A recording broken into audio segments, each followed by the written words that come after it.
Mark, I think one of the most interesting things right now is the four of us have looked at this moon our entire lives, and the way we are responding to what we are seeing out the window is, it's just like we're a bunch of little kids up here. Just, we cannot get enough of this. It's amazing. Thank you for the privilege. Thank you for sharing that special perspective you have with all of us back here. This is Artemis Mission Control in Houston, Texas. We recently received confirmation that the Orion spacecraft and its crew have officially entered the lunar sphere of influence, that milestone taking place at a mission elapsed time of 4 days, 6 hours, 2 minutes, and 54 seconds into the Artemis II mission.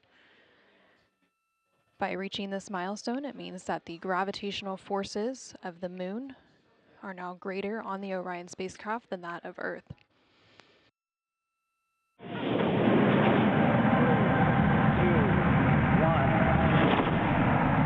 Hello, Artemis II. This is Apollo astronaut Jim Lovell. Welcome to my old neighborhood. When Frank Borman and Bill Andrews and I orbited the moon on Apollo 8, we got humanity's first up-close look at the moon and got a view of the home planet that inspired and united people around the world. I'm proud to pass that torch on to you as you swing around the moon and lay the groundwork for missions to Mars for the benefit of all. It's a historic day, and I know how busy you'll be, but don't forget to enjoy the view. So, Reed and Victor and Christina and Jeremy and all the great teams supporting you, good luck and Godspeed from all of us here on the good Earth. Good morning, Houston. Integrity on one.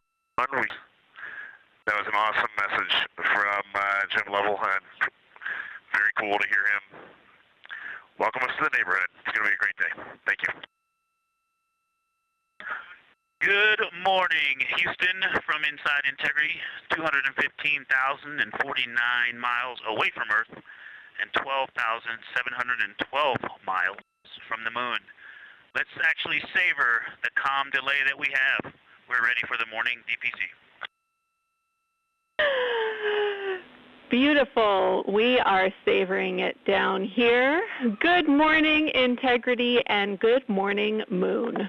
Our room is buzzing with moon joy today, and I imagine yours is too. We are ready to go. We are looking forward to working with and for the science team, and we are just excited to be so close to finally accomplishing what we've been training for so many years. And also, we want to say thank you for that really special message from Jim Lovell. We have a pretty neat emblem up here. We have a patch that was flown on the Apollo 8 mission. And that patch is here on the Artemis II mission as well. And that was sent to us by the Lovell family, by Jim Lovell's son. And so that was a really special way to start the day. And he said to welcome us to the neighborhood, and it's great to be in this neighborhood, and we look forward to sharing this neighborhood with you all. We can't wait. We see the patch, and it's looking beautiful. Thank you. When this showed up in our office from his family, we were completely honored, and the Earthrise, which this crew is responsible for taking that photo, has been instrumental both to our crew as our ethos and values, but also just personally to myself. I had the photo up in my room as a kid, and it was part of what inspired me to keep working hard to achieve things I dreamed about. Also, we took a deep dive into the cockpit recordings around the time that picture was taken, and it turns out there was a lot of hubbub, kind of I wouldn't say fighting over cameras, but definitely everyone wanted to capture the shot, so we're happy to carry on that legacy because we often are all glued to windows and looking for cameras too. And I'll just close. I know it looks like a piece of paper in the camera there, but that is actually the original Apollo 8 patch printed on silk that they had done before they launched, and they flew that with them on their journey around the moon, and then the family handed it over to us, as I said, and it's just a real honor to have that on board with us. Let's go have a great day. Right now, the Artemis 2 crew and Mission Control are preparing to support today's lunar flyby, the first time we've sent humans around the moon in over 50 years. Integrity, you can use the OEs and your HHP camera for the milestone words at the Apollo 13 record distance. You'll notice that we pause every time we hear communications to and from the crew. They are the stars for today. This afternoon, the crew will have their closest approach of the moon and will surpass the record. That record just mentioned of the furthest humans have ever flown, set by the Apollo 13 astronauts in 1970. As you can see, the crew members have dimmed the cabin lights inside Orion. Dimming the lights also helps prevent reflections from inside Orion onto the windows. Ahead of this lunar flyby, let's dive in and explain what you can expect over the next several hours. The crew has about 6 hours allotted to make observations about the moon. Throughout the flyby, their activities have been precisely timelined. There are five blocks of time during which the crew will be observing the moon from Orion's windows. At any time, 2 members will be at the windows working in a pair. One crew member will be taking photos from window 2 with a blue shroud over the window. This can help prevent that glare or reflection from inside Orion. They have an 80 to 400 millimeter zoom lens to use. The other astronaut will be in window 3 using their portable computing device, you'll hear that referred to as PCD, to make annotations. Both of these crew members will make audio recordings of what they are seeing, and they'll wear headsets connected to those PCDs. Those audio recordings will be sent to the science team at a later date. We will not hear them live. The 2 crew members at the windows will swap roles and positions halfway through their timelined block. The other 2 crew members who won't be at the windows at that time will be serving in the background as support. One will be conducting the science sit reps, or situation reports. This is what we will hear live from the crew. They'll be calling down a few times each hour to discuss what they are observing. Those situation reports include how the crew is positioned, any missed targets, or anything unexpected they saw, lunar target descriptions, any hardware issues, and of course, their emotions and reactions as they fly by the moon. Good morning, crew. This is Science. We couldn't be more excited for a full day of lunar and planetary observations today, the first one in over 54 years. How do you hear me?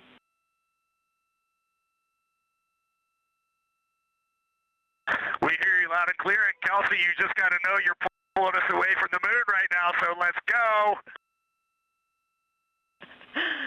Message received. I will keep it tight here. I did just want to start with a thank you on behalf of the Lunar Science Team and the entire lunar and planetary science community, of which you are absolutely a part, for what you've already done in this mission and what you're going to do today to inspire the next generation of scientists. I have to say Moon Joy is the new term that's already become our team's new motto, so thanks for that. A reminder also that your observations so far indicate it will likely take some time for your eyes to adjust. We especially heard that around your Terminator observations and your color observations. So reminder to know that your eye adaptation is going to kind of come in throughout your shift, and let us know when you start to see that nuance. Last reminder is around Earthset and Earthrise. When you're viewing us back here at home, you'll be looking directly at Asia, Africa, and Oceania. So I'm sure people watching from those places here on Earth will want to give you all a wave as you take their picture. And we're live in Artemis Mission Control in Houston, but we are not the only room monitoring today's flyby. As you heard Young mention, in this same building and just down the hall, a multidisciplinary lunar science team supports the Artemis 2 crew in real time, including experts in lunar geology, impact cratering, volcanism, polar science, imaging, and visualization. There are 2 integrated facilities, and the first is the SIR, which is what you have right here. That's the Science Evaluation Room. They are embedded within Mission Control to provide science input during live operations like what we see today. Additionally, and not pictured, we have the Science Mission Operations Room, a back room that processes data, evaluates imagery, and supports rapid analysis. Integrity crew, we have Reed's family in the viewing gallery. You're welcome to say hello.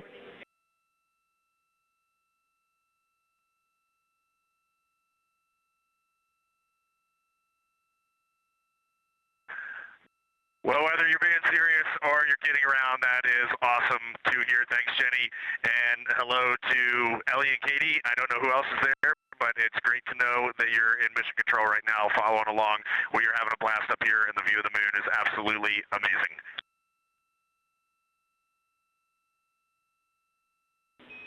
I'm seeing a lot of hearts come out of the viewing gallery and even more smiles. Thanks, Reed.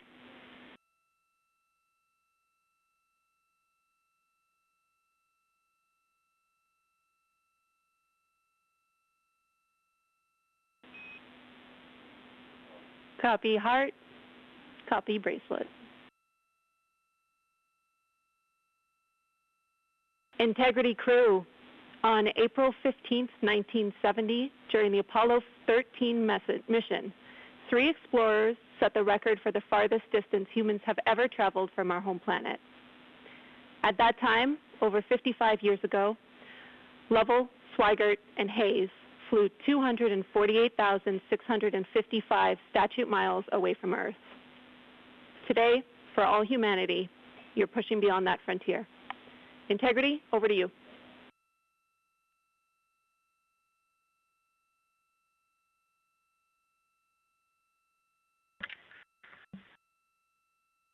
Yeah, from the cabin of Integrity here, as we surpass the furthest distance humans have ever traveled from planet Earth, we do so in honoring the extraordinary efforts and feats of our predecessors in human space exploration.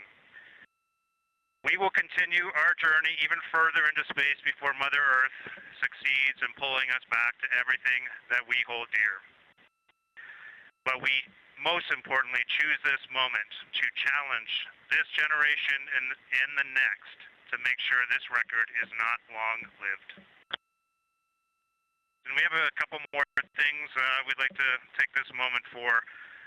Our science team helped us out with a couple of relatively fresh craters on the moon that have not been previously named, and our crew would like to propose a couple of potential names for those items or those areas. And we spent a bit of time this morning looking out the window, and we're able to see them now both with our naked eye and through the long lens, and so we feel this is a good time to send this down, and a special shout out to Kelsey for helping us with this. The first one we'd like to suggest is a named crater in honor of our great spacecraft Integrity. And so if you were to look at Oriental on the far side and then draw a line straight up to Ohm on the far side, relatively in the middle is an unnamed crater, and we would like to suggest it be called Integrity in the future. And the second one, and especially meaningful for this crew, is a number of years ago we started this journey in our close-knit astronaut family, and we lost a loved one. And there's a feature in a really neat place on the moon, and it is on the near side, far side boundary. In fact, it's just on the near side of that boundary, and so at certain times of the moon's transit around Earth, we will be able to see this from Earth. And so we lost a loved one. Her name was Carol, the spouse of Reed, the mother of Katie and Ellie. And if you want to find this one, you look at Glushko, and it's just to the northwest of that, at the same latitude as Ohm, and it's a bright spot on the moon. And we would like to call it Carol, and you spell that C-A-R-R-O-L-L.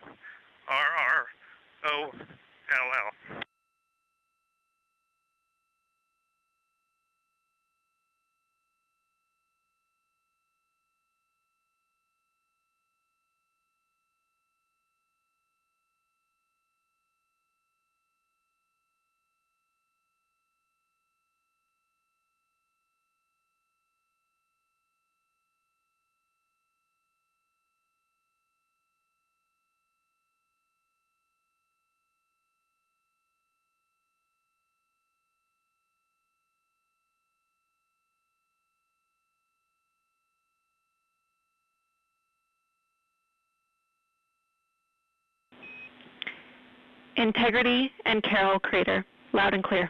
Thank you.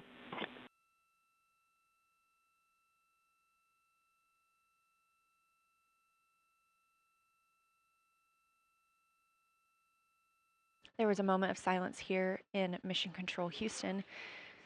And now the team and the Artemis 2 crew are ready to begin their lunar flyby.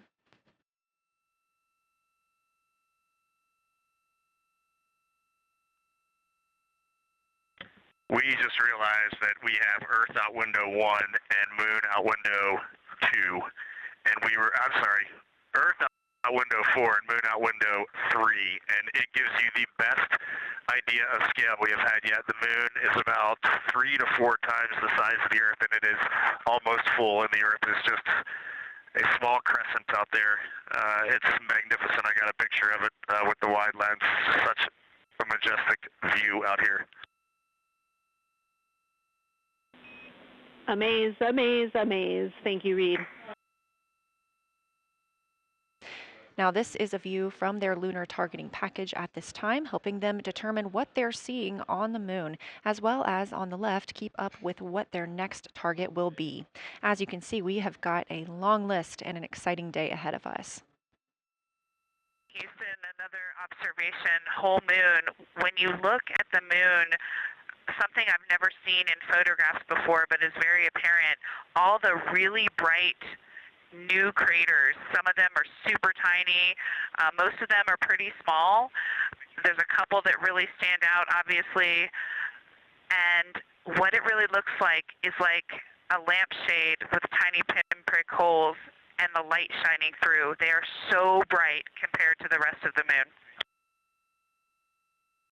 School after just being in the 400 mil for the last half hour, looking up close. I got pictures of everything Ike was just describing on the Terminator. It really is a fascinating Terminator.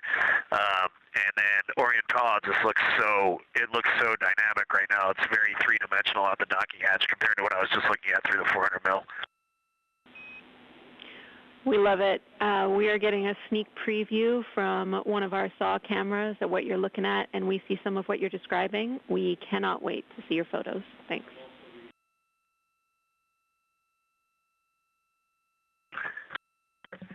Yeah, Jenny, I wish you had some longer lenses on those solar arrays so you could see the whole moon, but man, it is, or the up-close moon, not the whole moon, but it is just fascinating here. It's so cool.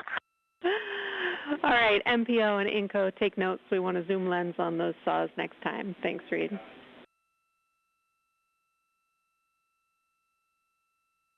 Affirmative. At one point, towards the end of the images of my time in window 3, I just had an overwhelming sense of being moved by looking at the moon. It lasted just a second or two, and I actually couldn't even make it happen again. But something just drew me in suddenly to the lunar landscape, and it became real. And the truth is, the moon really is its own body in the universe. It's not just a poster in the sky that goes by. It is a real place. And when we have that perspective and we compare it to our home of the Earth, it just reminds us how much we have in common. Everything we need, the Earth provides, and that in and of itself is somewhat of a miracle. Science, integrity. First, I wanted to start off with connecting with what Christina said, that it was very moving to look out the window.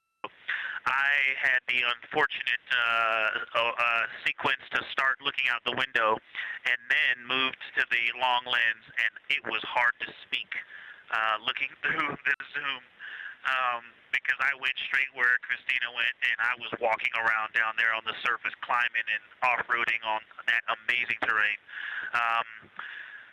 I also want to underscore something that she said. As we continue to explore, when we actually do go down there to the surface, I know for safety reasons that we would never send someone alone, but I just want to really emphasize how important the discussion time was. When we started to talk, we not only got better science discussion, we got better human connection, and so doing this as a pair, we just learn and grow together, and that's just super important, so thank you for adding that to this plan. Integrity, Houston. You are 6 minutes from your 40-minute lunar flyby LOS. From all of us, it's a privilege to witness you carrying the fire past our farthest reach. Thank you. Godspeed. Thank you for that, Jenny. And thank you to all of you for allowing us the immense privilege to be on this journey together. It's quite amazing. And as we go on this journey, thinking about the NASA mission to explore the unknown in air and space, to innovate for the benefit of humanity, and to inspire the world through discovery. And as you've gone along on this journey with us, hopefully we're doing just those things. And as we get close to the nearest point to the moon and farthest point from Earth, as we continue to unlock the mysteries of the cosmos, I would like to remind you of one of the most important mysteries there on Earth, and that's love. Christ said in response to what was the greatest command, that it was to love God with all that you are. And he also, being a great teacher, said the second is equal to it, and that is to love your neighbor as yourself.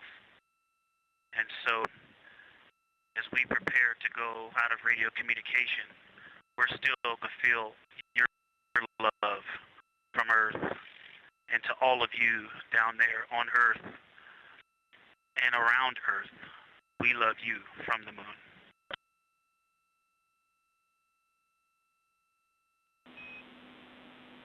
Houston copies. We'll see you on the other side. We are now less than 3 minutes away from loss of signal with the Orion astronauts.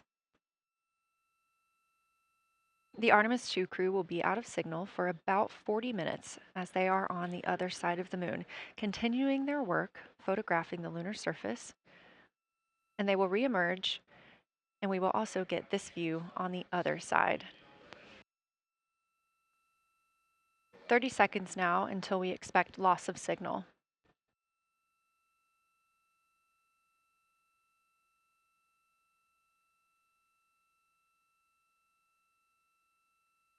And we have confirmation of loss of signal of the Orion spacecraft as it flies behind the moon. We expect to regain communications with them in another approximately 40 minutes.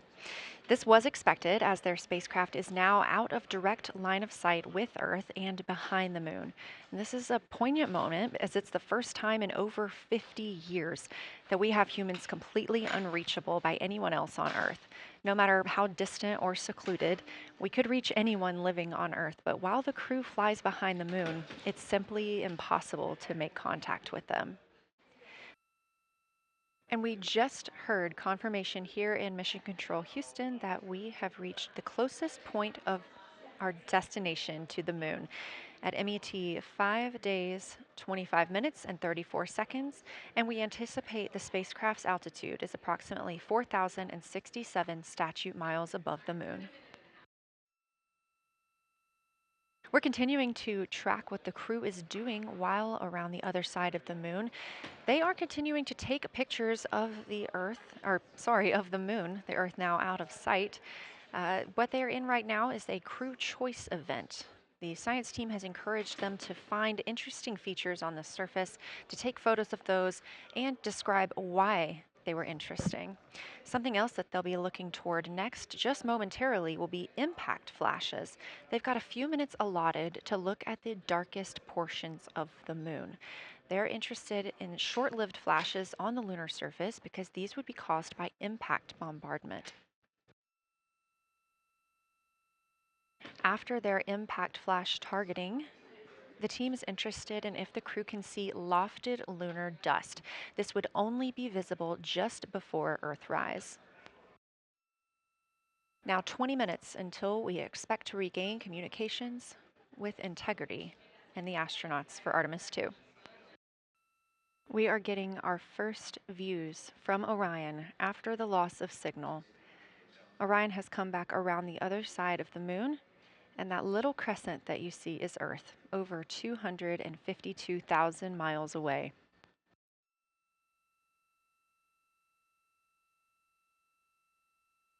With this transit complete, lunar flyby continues, but Orion has also technically begun its journey home. This view from inside the Orion spacecraft, all 4 astronauts now back on the other side of the moon and in contact with us on Earth. Their tasks for lunar flyby did not stop as they went behind the moon and out of contact with us. We anticipate during that time they were attempting to image some impact flashes, short-lived flashes on the lunar surface, which would be caused by impact bombardment and potentially even lofted lunar dust. Right now, of course, they are getting pictures of Earthrise. Integrity, comm check. Integrity, we have you loud and clear. How many?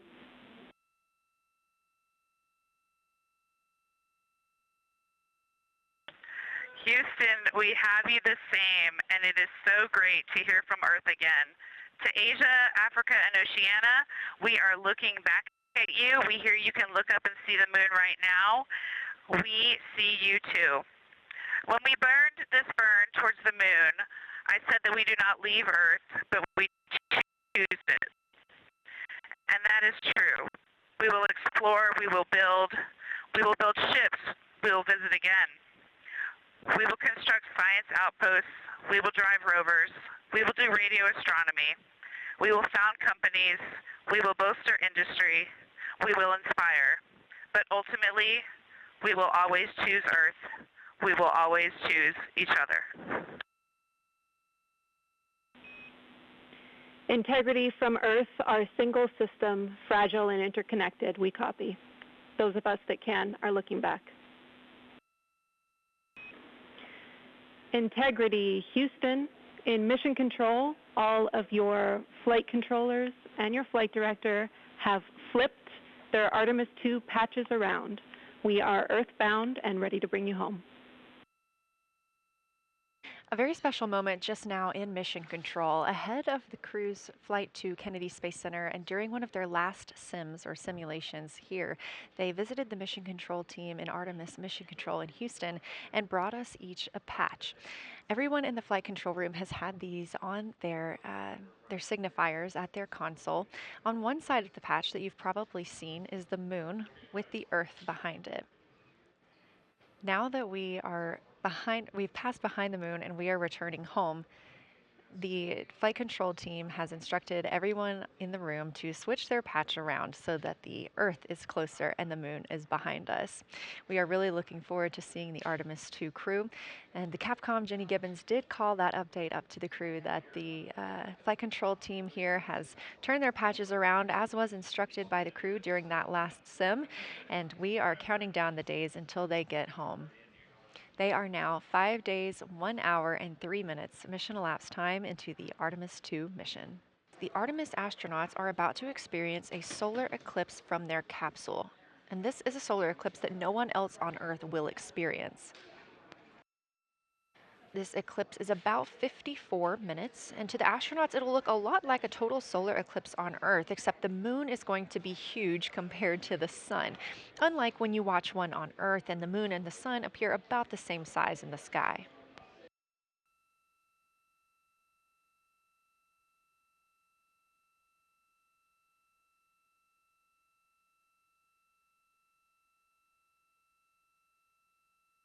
You're getting a live look from Orion as the crew observes a solar eclipse from the moon.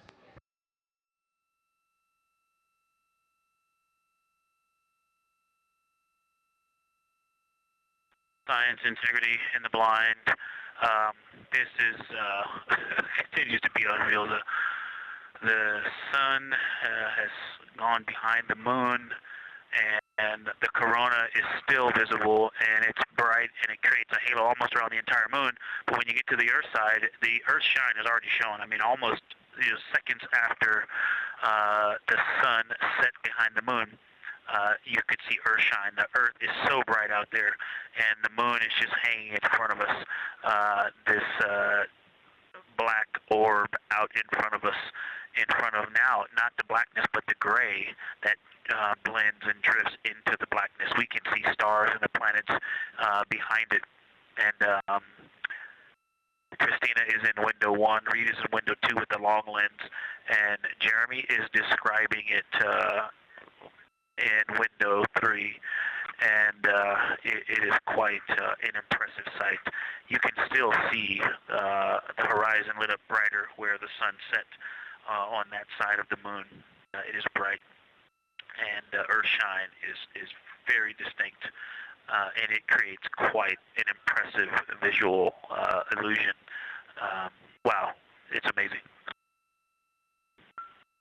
Let's see, not a huge change in here, just an update. The camera settings for Earthshine are challenging. This one's challenging to capture. What we're seeing, we're just not picking up on the cameras. And after all of the amazing sights that we saw earlier, we just went sci-fi. This has, it just looks unreal. You can see the surface of the moon between, I guess, the Earthshine. I guess Earthshine. You can actually see a majority of the moon. It is the strangest looking thing that you can see so much on the surface. Integrity Science, we were loving your Science Sit Reps in the Blind, and it should come as no surprise that we have a number of follow-up questions. First, you mentioned Reed observing meteors. Can you speak to that? Were you referring to comets or impact flashes or something else?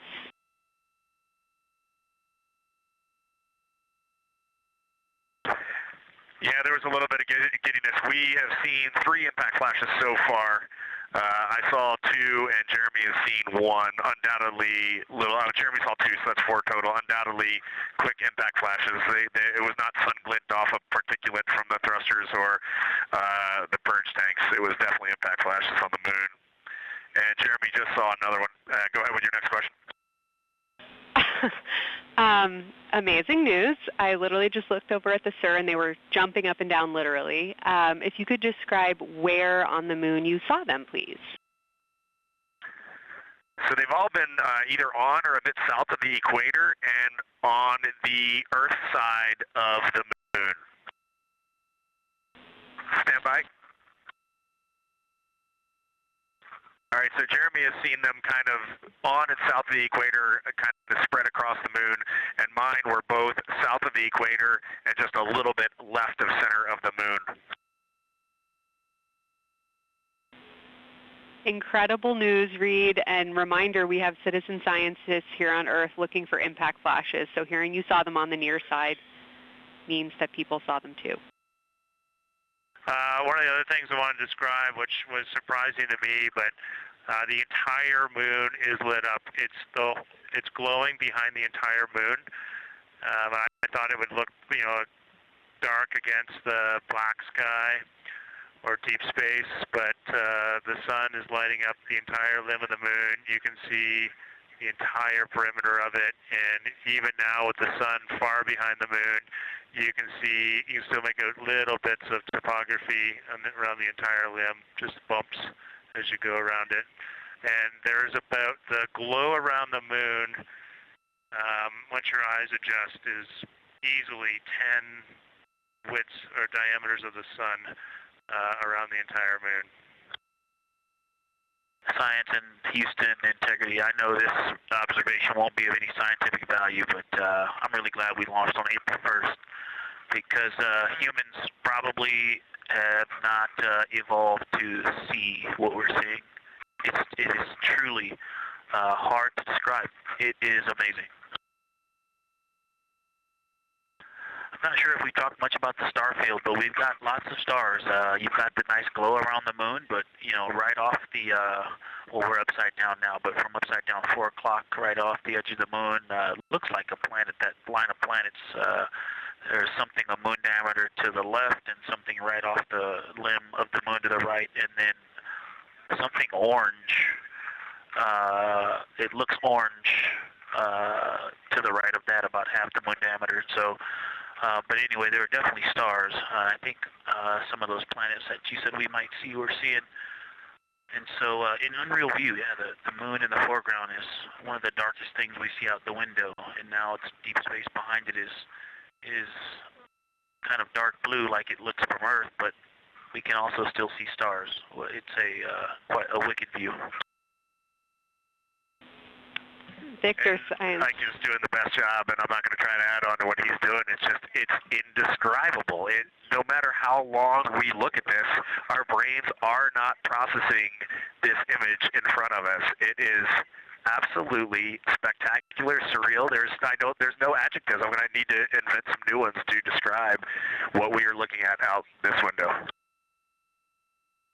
Artemis Mission Control in Houston, Texas. We are currently 5 days, 2 hours, and 44 minutes into the Artemis 2 mission, and we have about 11 minutes remaining in the eclipse at the latter half of the lunar flyby that the Artemis 2 crew is experiencing on board the Orion spacecraft.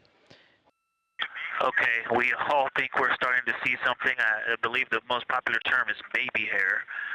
As the light grows in intensity and the horizon on this side becomes very distinct.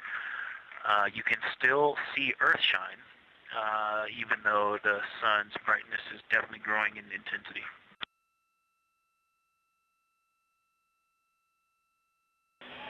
Love the description, Victor. I'm sure as the next couple minutes progress, more of those structures will continue to pop out. If you've ever seen the spotlight off the top of the Luxor at night in Las Vegas, this looks like what that wants to be when it grows up.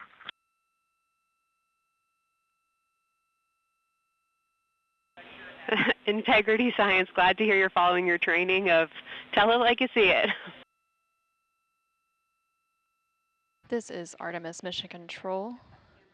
The eclipse period is coming to an end, and we did hear that call up that the crew now has to put on those eclipse glasses to be able to protect their eyes for this final portion of the eclipse. And these views coming to you from the solar array wing cameras on the Orion spacecraft. Houston, if you could give me about 20 new superlatives in the mission summary for tomorrow, that'll help my vocabulary out a bit. Thank you. We will solicit input from the team. And Integrity Science, this is basically wrapping up your fly-by-day observations. I can't say enough how much science we've already learned and how much inspiration you've provided to our entire team, the lunar science community, and the entire world with what you were able to bring today. You really brought the moon closer for us today, and we cannot say thank you enough. And Science signing off, and can't wait to talk to you tomorrow morning.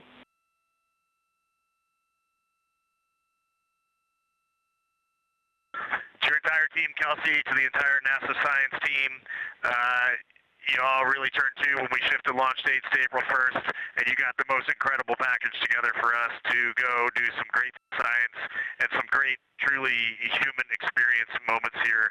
And we were well prepared, and we appreciate all of you. And this is what we do best when we all come together and work as a team. So y'all knocked it out of the park. Thank you for giving us this opportunity. Beautiful words, Reed. Thanks so much. The crew on board the Orion spacecraft recently completed their lunar observation period. It was an approximately 7-hour period of time in which they were focused on several different targets identified by the science team here on the ground that they studied and prepared for ahead of time. And then they also were referencing a lunar targeting package that was uplinked about a day ago with those final targets. Now they are completing some post-lunar flyby activities, so they're working to clean up their observations that they've made and also working to downlink some of the photos that they've taken throughout the day. The science team here on the ground will then work to get as much data as they can overnight, and then there will be a post-flyby conference tomorrow after the crew wakes up. And that's not a debrief, but a science data collection to capture their nuanced experience while they're still in the field and the experience is still fresh. And they are now about 8,100 miles away from the moon, and that distance will continue to increase as they are now in the return leg of their journey. Artemis 2 crew, we have a very special guest who wanted to be the first person to greet you after your return from the far side of the moon. Reed, Victor, Christina, and Jeremy, it's my honor to introduce the President of the United States of America, President Donald J. Trump. Over to you, sir. Well, thank you very much, Jared, and you are doing a fantastic job. And hello, very special hello to Artemis 2. Today you've made history and made all America really proud, incredibly proud. We have a lot of things to be proud of lately, but this is there's nothing like what you're doing, circling around the moon for the first time in more than a half a century and breaking the all-time record for the farthest distance from planet Earth. Humans have really never seen anything quite like what you're doing in a manned spacecraft. It's really special. I want to personally salute and congratulate Commander Reed Weissman, Pilot Victor Glover, Mission Specialist Christina Koch, and Jeremy Hansen. President, this call is certainly special to all of us, and we really have a lot of faith in our administrator, Jared Isaacman, who is with you. We appreciate his leadership in NASA and in the international community. We are doing great things, and we are proud to be a part of. Hey, Reed, we were wondering if this adjusted fan speed is something that you would like to keep going forward, or if it was just a specific change request for the events this evening.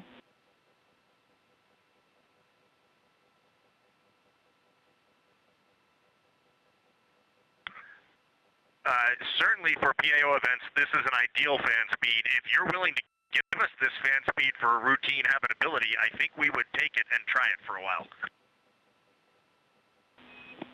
And Reed, we are able to support keeping the fan speed in this config. Happy to keep it here to collect data.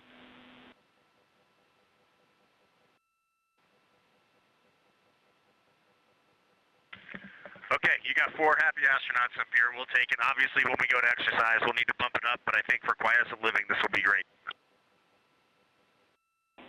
We copy, and we love seeing those smiles.